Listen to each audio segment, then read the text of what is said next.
जय हिंद। स्वागत है आप सभी का एक बार फिर से ओजांग टाइम्स पर। हम आज एक बार फिर से करंट अफेयर्स में चलने वाले एक महत्वपूर्ण मुद्दे को लेकर आपके सामने उपस्थित हुए हैं। तो ये विश्व में पहली बार हो रहा है कि कोई ऐसा देश जिसने सेक्स को स्पोर्ट्स का दर्जा दिया। हमें क्यों ज़रूरत पड़ रही है कि हम इस पर चर्चा करें, क्योंकि इसमें भारत के प्राचीन एक ग्रंथ का जिक्र भी इसमें किया गया है। तो वो कैसे किया गया है उस पर बात करेंगे, उसका जिक्र लेंगे हम लोग अपने इस सेशन में आगे बढ़ते हुए। तो यहाँ हम लोग देखेंगे कि जो आगे बढ़ने से पहले आप लोगों के लिए एक सूचना है कि ये सूचना कुछ इस तरह से है कि गुरुकुल का जो फर्स्ट बैच चल रहा है ओजांग IAS एकेडमी में, वह हाउसफुल हो चुका है और गुरुकुल 2.0 शुरू हो चुका है और इसका सेकंड बैच आपको 3 जुलाई में देखने को मिलेगा। यहाँ पर शुरू हो चुका है। तो भाई हिंदी और इंग्लिश दोनों में है। केवल 100 छात्रों के लिए सीट अवेलेबल है। पहले आओ पहले पाओ के कंसेप्ट के साथ क्लासरूम फैसिलिटी, मेंटरशिप, लाइब्रेरी, ये सारी सुविधाएं आपको यहाँ पर मिलेंगी, क्योंकि भाई मेंटरशिप बहुत ज़्यादा ज़रूरी होती है। हमारे ओजांग सर का ये मानना है कि एक मार्गदर्शन का होना बहुत ज़्यादा ज़रूरी है। किसी भी परीक्षा को हल करने के लिए जीवन में ही, सामान्य जीवन में ही सही, एक मार्गदर्शक का होना बहुत ही ज़्यादा ज़रूरी है। यदि श्री कृष्ण ना होते तो अर्जुन महाभारत के युद्ध क्षेत्र में खड़ा रह ही नहीं सकता था, कुरुक्षेत्र में खड़ा रह ही नहीं सकता था, क्योंकि उसके पास कोई मार्गदर्शक था ही नहीं।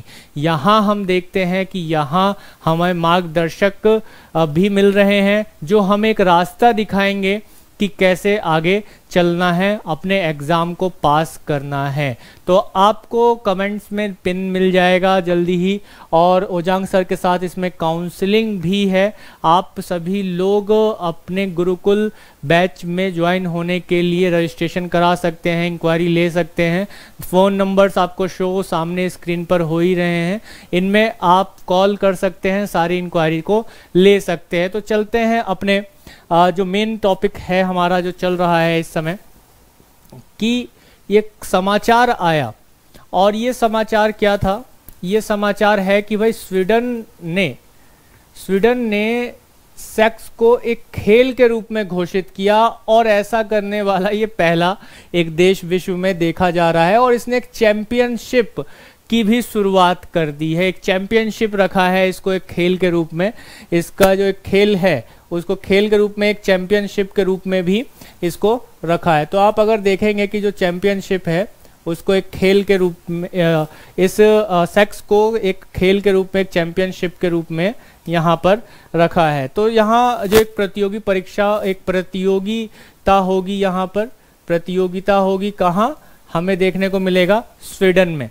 तो ये एक समाचार काफ़ी सुर्खियां बटोर रहा है, सोशल मीडिया पे ये समाचार रहा, और इस समाचार ने काफ़ी बड़े पैमाने पर सुर्खियां भी बटोरी। और इसमें क्या चीज़ें हैं उस पर भी हम लोग जो है चर्चा कर लेते हैं। इसमें अगर हम देखें सबसे पहले, आगे बढ़ने से पहले, कि भाई स्वीडन है कहाँ, तो स्वीडन एक स्कैंडिनेवियन कंट्री है, स्कैंडिनेवियन देश है। ये आपको स्वीडन यहाँ दिखाई दे रहा है, जिसकी राजधानी स्टॉकहोम है ही है। और नॉर्वे, फिनलैंड के साथ इसका बाउंड्री लगता है। और जो अभी प्रतियोगिता हम लोग देख रहे हैं जिसे सेक्स चैंपियनशिप कहा जा रहा है, क्या कहा है? सेक्स चैंपियनशिप कहा जा रहा है। ये कहाँ हो रहा है? इसके गोटेनबर्ग में इसका आयोजन किया जा रहा है, और ये इस समय चल भी रहा है। वहाँ पर आप लोग देख सकते हैं कि कहाँ होगा ये? स्वीडन में। और स्वीडन कहाँ आता है भाई? यूरोप में आता है। कहाँ? यूरोप में आता है। तो ये सुर्खियों में बना हुआ है। सोशल मीडिया पर इसको लेकर काफ़ी चर्चाएं चल रही हैं, अलग अलग तरीके के प्रयोग देखने को मिल रहे हैं, प्रतिक्रियाएं देखने को मिल रही हैं, क्योंकि भाई ये अपने आप में एक यूनिक टर्म है। आपको कैसा लग रहा है इस चैंपियनशिप के बारे में सुनकर? ये कमेंट में ज़रूर कमेंट करते हुए चलिए कि यहाँ पर आपके क्या विचार कहते हैं। यहाँ पर जो विचार हैं वो, आपके जो विचार हैं वो क्या कहते हैं। इसी के साथ ही अगर हम देखें तो इस खेल को किसने स्वीडन ने खेल के रूप में घोषित किया है और पहली बार सेक्स प्रतियोगिता का आयोजन कहाँ हो रहा है, यूरोप में हो रहा है। मीडिया रिपोर्टों के मुताबिक जो स्वीडिश सेक्स फेडरेशन है, स्वीडन में एक सेक्स फेडरेशन है जिसके मार्गदर्शन में ये होने वाली एक उच्च प्रत्याशित यूरोपीय सेक्स चैंपियनशिप है जिसका आयोजन 8 जून से किया जा रहा है। ये 8 जून से इसका आयोजन लगातार किया जा रहा है और यहाँ पर इस प्रतियोगिता में भाग लेने वाले जो प्रतिभागी हैं उनको ये बताया गया है कि भाई जो इस प्रतियोगिता होगी उसमें क्या होगा, इस पूरे सेक्स सेशन में शामिल होने के लिए जो रोजाना 6 घंटे तक चलेगा एक सेशन, उसमें एक मैच कम से कम 40 से 45 मिनट का ये एक मैच होगा। तो भाई खेल के रूप में, एक स्पोर्ट्स के रूप में यहाँ पर लिया गया है। देखिए बहुत ही अच्छा एंगल है ये, और ये सीख भी जो है भारतीय प्राचीन ग्रंथों से कहीं ना कहीं यूरोप वासियों ने ली है। वो कैसे ली है, इसी वजह से हम इसको पढ़ रहे हैं क्योंकि भाई हमारे एग्जाम्स का भी एक पॉइंट ऑफ व्यू होता है, हम अपने एग्जाम को भी देखना है। और इसके साथ साथ यहाँ पर भारत में चल रही एक बहुत ही बड़ी बहस जिसे सेक्स एजुकेशन कहा जाता है, उसके लिए भी चर्चा बन जाती है कि सेक्स एजुकेशन के लिए भारत में जो विचार हैं वो पहले की अपेक्षा अब ज़्यादा उठ रहे हैं, ज़्यादा लोग इसका समर्थन भी कर रहे हैं। तो ये है क्या, हमने पहले इस सेक्स एजुकेशन को काफ़ी बढ़ावा दिया गया है, भारतीय प्राचीन ग्रंथों में इसको बताया। वो ग्रंथ कौन से हैं उस पर बात करेंगे, लेकिन इसमें जो अलग अलग प्रतिभागी होंगे वो इस प्रतिस्पर्धा में जो ये कंपटीशन है इसमें foreplay, oral sex, penetration, erogenous zone, इन सब के ज्ञान पर जो है चीज़ें शामिल की गई है, इन सब के ज्ञान को शामिल किया गया है। और ये सारी चीज़ों को कहीं ना कहीं जो है एक भारतीय ग्रंथ से उठाया गया है और इस वजह से ये हमारे लिए महत्वपूर्ण हो जाता है। ऐसा क्यों? क्योंकि अब आप यहाँ पर देख सकते हैं कि काम सूत्र, क्या शब्द आ जाता है यहाँ पे, काम सूत्र। प्रतिभागियों को काम सूत्र और इसके बारे में बताए गए सभी नियमों और यौन कलात्मकता की अच्छी तरह से वाकिफ होना चाहिए। जो भी इसमें प्रतिभागी आ रहे हैं उन प्रतिभागियों काम सूत्र के बारे में जानकारी पूरी होनी चाहिए। काम सूत्र के बारे में, काम सूत्र जो कि हमारी एक प्राचीन ग्रंथ है, प्राचीन ग्रंथ है, इसके बारे में सभी ने सुना होगा। देखिए ये जो ग्रंथ है इसका एक अलग ही एस्पेक्ट है, लेकिन बाद में हम देखते हैं कि जब अंग्रेजों ने इसका अनुवाद किया तो उस अनुवाद में कुछ ऐसी मिस्टेक्स कर दी कि इसका मैसेज गलत जाने लगा। लेकिन इसका वो जब हम इसको पढ़ते हैं, जब हम बारीकी से पढ़ते हैं, तो जब आज उस संस्कृत में लिखे ओरिजिनल टेक्स्ट को पढ़ा जाता है तब यूरोपवासी या अंग्रेजों को ऐसा लगता है कि ये केवल कामुकता या सेक्सुअल रिलेशन की बात नहीं करता है, बल्कि एक लाइफ के जो एस्पेक्ट्स हैं, अलग अलग जीवन को जीने के जो तरीके हैं उस पर भी चर्चा करता है। तो यहाँ अगर हम देखें तो इसमें प्रतिभागी जो कंपटीटर हैं वो अपने यौन क्रियाओं को काम सूत्र के नियमों के अनुसार, देखिए अगर वहाँ ये स्पोर्ट्स भी बना है तो कितना मतलब आगे बढ़ के सोचा गया है यूरोप में कि उन्होंने सारी चीज़ें कहीं ना कहीं यूरोपवासी या पश्चिमी देशों ने भारत से चुराई, सारी टेक्निक चुराई, सारे साइंस चुराए। हम गुरुत्वाकर्षण की भी बात करते हैं तो गुरुत्वाकर्षण हमें बहुत पहले हमारे बाबा बता के चले गए, लेकिन वो उनके यहाँ एक न्यूटन आए और उन्होंने बाद में एक सेब अपने सिर पर गिराया और उन्होंने बताया। लेकिन जो जिस गुरुत्वाकर्षण की बात हम बहुत पहले करके गए हैं उसको हमें कॉपीराइट नहीं मिला, क्योंकि कोई कॉपीराइट करवाने वाला नहीं। जिस समय इस चीज की यूरोप में खोज हो रही थी उससे कई 100 साल पहले, कई 1000 साल पहले हम लोग उन चीजों की खोज कर चुके थे। कॉपरनिकस कह रहे हैं कि चारों तरफ पृथ्वी गोल है और चक्कर लगा रही है, तो ये सारी चीजें हमारे बाबा पहले ही बता के जा चुके हैं।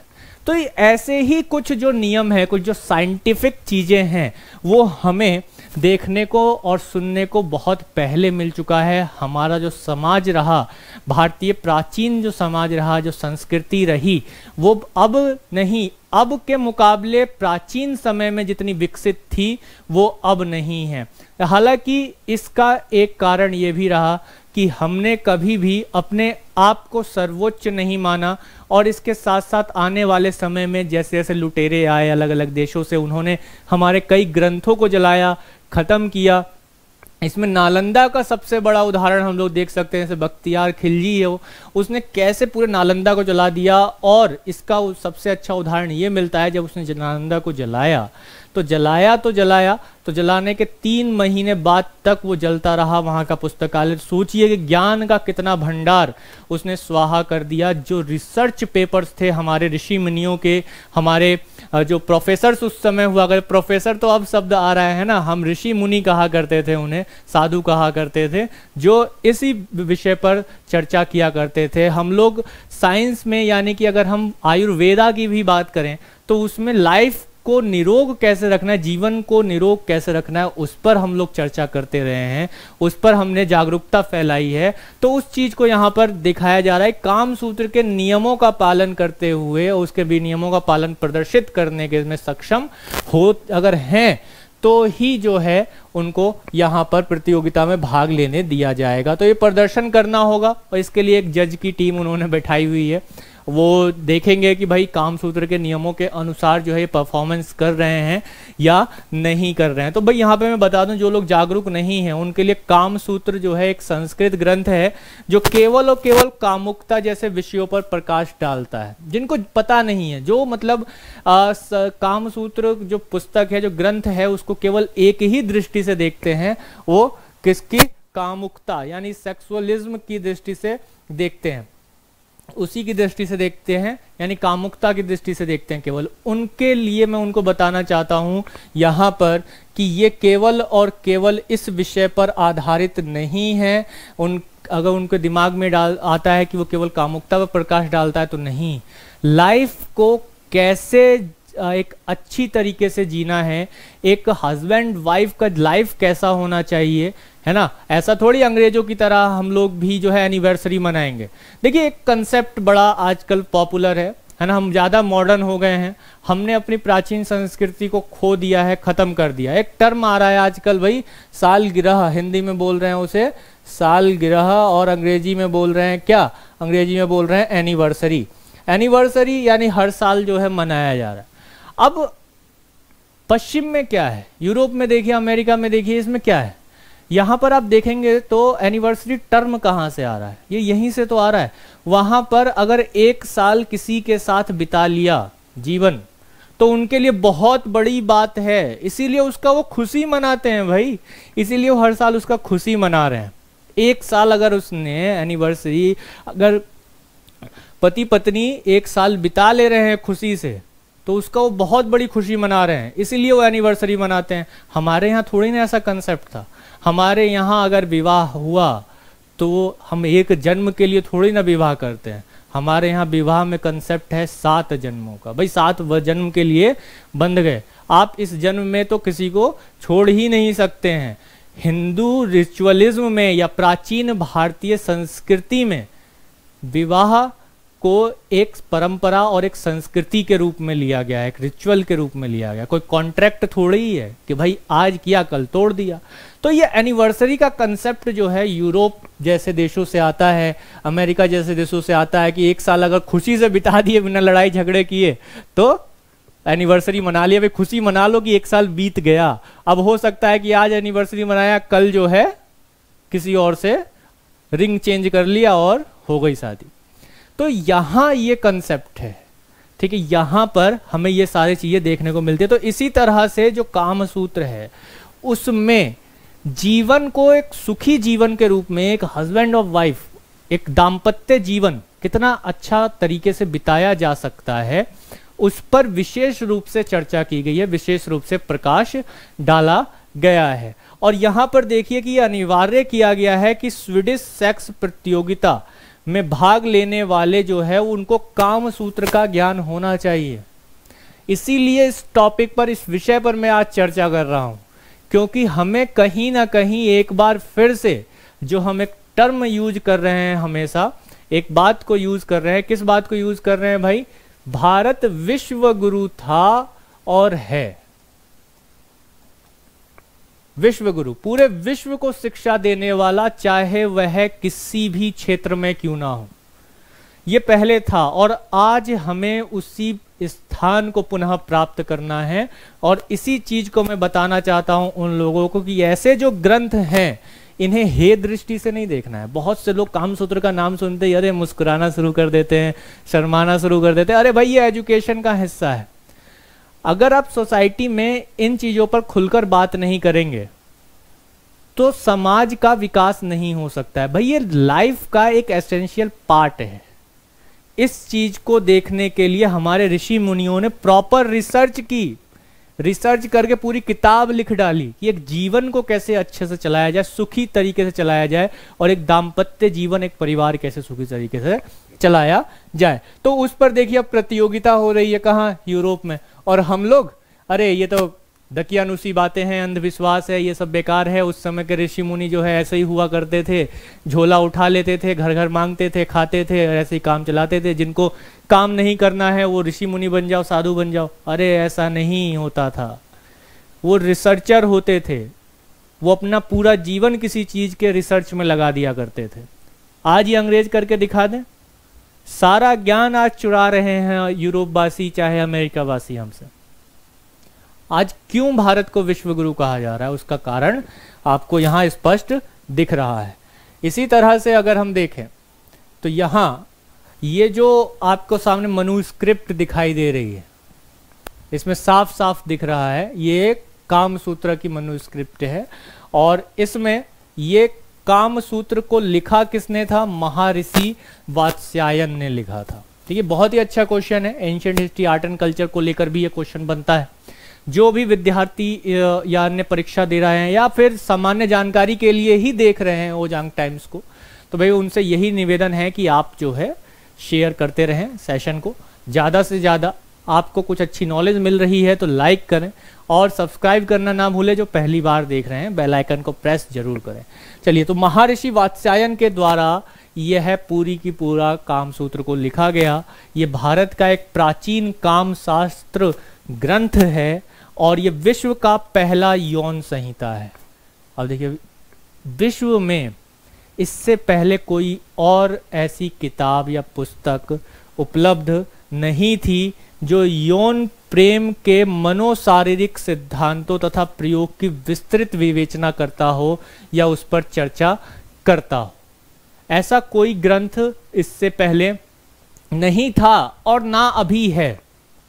अगर अभी भी आपको विश्व में कहीं इस पर चर्चा करती हुई कोई किताब मिल जाती है तो वो उसमें जो ज्ञान छापा गया है ना, वो कॉपी पेस्ट किया गया है, केवल कोई रिसर्च नहीं की गई है, कोई बात नहीं की गई है। और यहां पर देखिए कि इसमें क्या है, यौन प्रेम के मनोशारीरिक सिद्धांतों की बात की गई।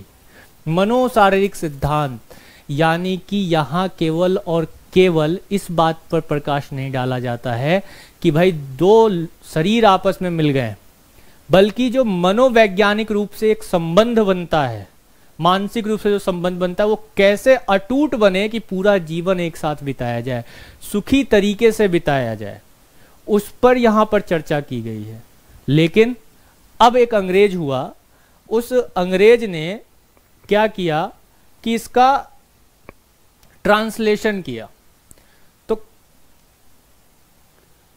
इसका ट्रांसलेशन किया किसने किया? सर रिचर्ड एफ बर्टन ने।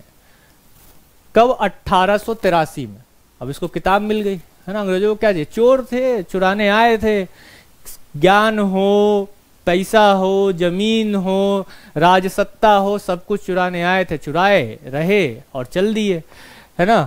तो 200 साल पहले लगभग, यानी कि सर रिचर्ड एफ बर्टन ने 1883 में इसका अंग्रेजी में अनुवाद करवाया कामसूत्र का। और जब इसका अंग्रेजी में अनुवाद करवाया तो यूरोप में तहलका मच गया, हड़कंप मच गया कि भाई ऐसी भी कोई किताब है जिसमें इतनी विस्तृत रूप से चर्चा की गई है इन चीजों को लेकर कि आज तक कोई ऐसी किताब बनी ही नहीं। इतना बड़ा तहलका बच गया। और उस समय 100 से 150 पाउंड में ये किताबें बिक रही थी अनुवाद की हुई। लेकिन थे तो अंग्रेज, टिंग पिंग जानते थे, संस्कृत का स नहीं पता था, अनुवाद करवाया तो पकड़ लिया होगा किसी को, जिसको थोड़ा बहुत स का स आता हो, संस्कृत का स आता होगा, और वहाँ अनुवाद में इस किताब को केवल और केवल जो है सेक्स से जोड़कर देखा गया, कामुकता से देखा गया, कामुकता को जोड़कर देखा गया। उसमें इस पक्ष पर ज्यादा जोर नहीं दिया गया कि ये कैसे एक दाम्पत्य जीवन को सुखी बनाता है, कैसे एक दूसरे के साथ पूरा जीवन बिताने के संकल्प को पूर्ण करता है। इस पर कोई भी चर्चा नहीं की गई। कोई भी चर्चा मतलब एक पुरजोर तरीके से, जैसे महर्षि वात्स्यायन के द्वारा, उनके द्वारा रचित कामसूत्र में, कामशास्त्र में चर्चा की गई हर एक पहलू पर, वैसी चर्चा इसमें नहीं की गई। जो 1250 मंत्र हैं इसमें, उन मंत्रों को, या श्लोक हैं, श्लोक कह सकते हैं हम इसे, श्लोक हैं, उनका जो ट्रांसलेशन किया गया वो ऐसे कर दिया गया कि वो चेंज हो गया, पूरा बदल गया, उसका मीनिंग गायब हो गया। और जब उसका मीनिंग गायब हो गया, एक आत्मा, एक जो सॉल थी उसकी, एक जो आत्मा थी, जो एक वो वात्स्यायन जो चीजों को बताना चाह रहे थे, वो गायब हो गया। इसको केवल और केवल किस दृष्टि से देखा गया? एक सेक्स की किताब या एक कामुकता की किताब के रूप में ही देखा गया। यहां अगर आप देखेंगे तो अच्छी तरह से यहां पे आपको जान लेना चाहिए कि ये कला, प्रेम की प्रकृति, एक जीवन साथी की खोज और एक के प्रेम जीवन को बनाए रखना और अन्य पहलुओं पर इसमें चर्चा की गई। मानव जीवन में आनंद उन्मुख कैसे हो, मानव अपने जीवन में आनंद उन्मुख कैसे, उसे आनंद कैसे मिले, इस पर जोर दिया गया। तो यहां साफ देख रहे हैं कि इसमें जो मेन किताब है, ओरिजिनल बुक है, उसमें क्या कहा गया है कि कला, आर्ट पर बात की गई है। प्रेम की क्या प्रकृति होती है, लव क्या है। लव केवल ये थोड़ी है कि भाई दो युवा व्यक्ति मिले और उन्हीं के बीच प्रेम हो रहा है।